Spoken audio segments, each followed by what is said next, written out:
नमस्कार. चला, आज एका अशा प्रवासाला निघूया जो केवळ भारताच्या नकाशावरून नाही तर आपल्या प्रत्येकाच्या श्रद्धेच्या गाभ्यातून जाणार आहे. आपण समजून घेणार आहोत शिवाची ती 12 प्रकाशमान स्थानं म्हणजेच ज्योतिर्लिंग. जिथे शिव स्वतः प्रकाश रूपात प्रकट झाले तेच ज्योतिर्लिंग. बघा, या एका वाक्यातच या संपूर्ण प्रवासाचं सार दडलेलं आहे. ही केवळ दगडविटांची मंदिरं नाहीत, तर ही अशी चैतन्यमय केंद्र आहेत जिथे आजही ती दैवी ऊर्जा अनुभवता येते असं मानलं जातं. तर मग ज्योतिर्लिंग म्हणजे नेमकं काय? सोप्या भाषेत प्रकाशाचं लिंग. अशी श्रद्धा आहे की या ठिकाणी भगवान शिव स्वतः प्रकाशाच्या एका तेजस्वी स्तंभाच्या रूपात प्रकट झाले होते आणि म्हणूनच ही ठिकाणं प्रचंड आध्यात्मिक शक्तीची आणि दैवी उपस्थितीची केंद्र मानली जातात. चला तर मग आपल्या या प्रवासाची सुरुवात करूया भारताच्या पश्चिम किनाऱ्यावरून, गुजरात राज्यातून. इथे 2 अत्यंत महत्त्वाची ज्योतिर्लिंग आहेत. आणि पहिलंच स्थान आहे सोमनाथ.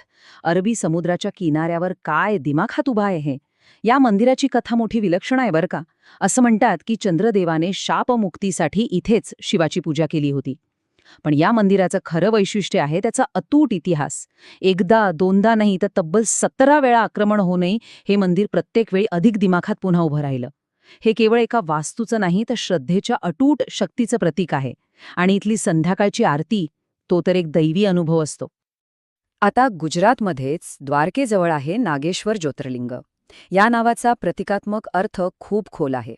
नाग म्हणजे आपला अहंकार आणि नागेश्वर म्हणजे त्या अहंकारावर विजय मिळवून देणारा देव.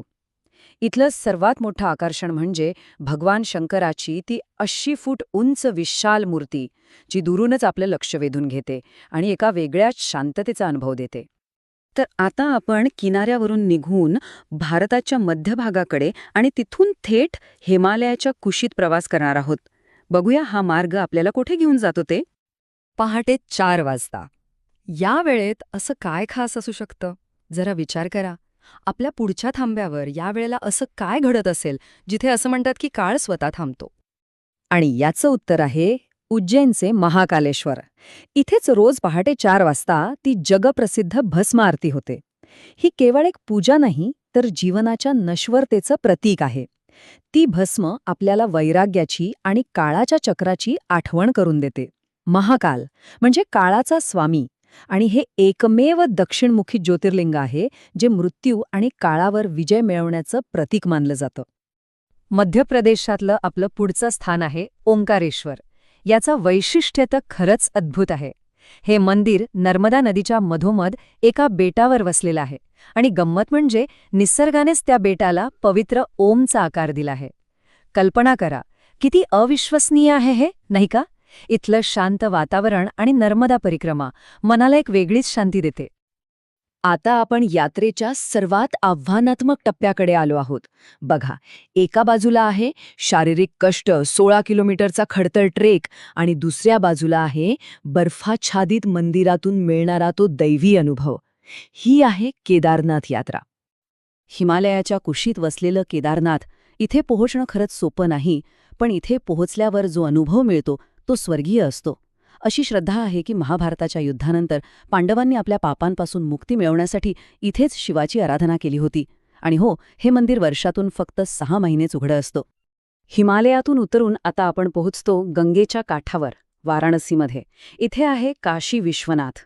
काशीबद्दलची श्रद्धा इतकी प्रबळ आहे की इथे देह ठेवल्यास थेट मोक्ष मिळतो असं मानलं जातं.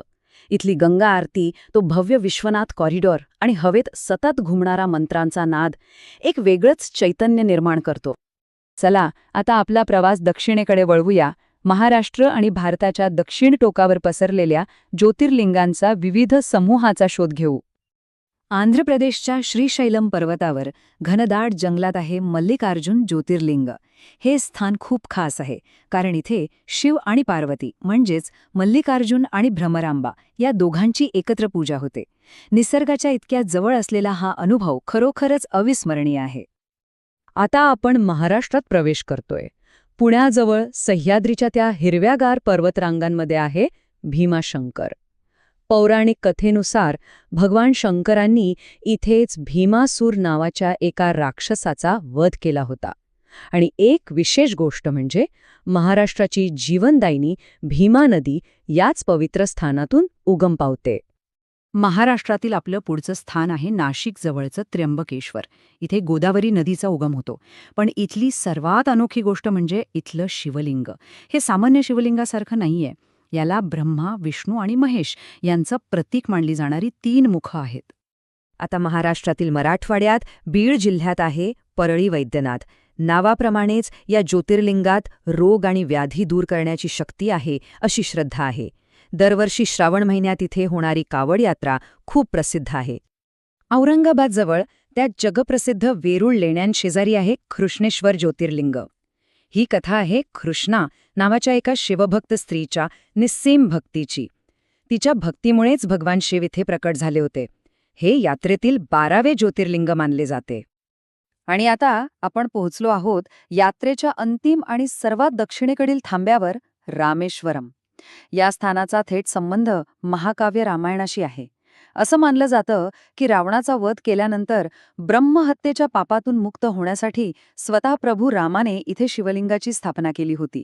इथला तो भारतातला सर्वात लांब कॉरिडॉर आणि 22 पवित्र तीर्थांमध्ये स्नान करण्याचा विधी अक्षरशः थक्क करणारा आहे. तर ही झाली आपली 12 ज्योतिर्लिंगांची भौतिक यात्रा. पण हा प्रवास केवळ फिरण्यापुरता नाही, याच्या पलीकडे एक खूप खोल आध्यात्मिक अर्थ दडलेला आहे. चला, तो समजून घेऊया.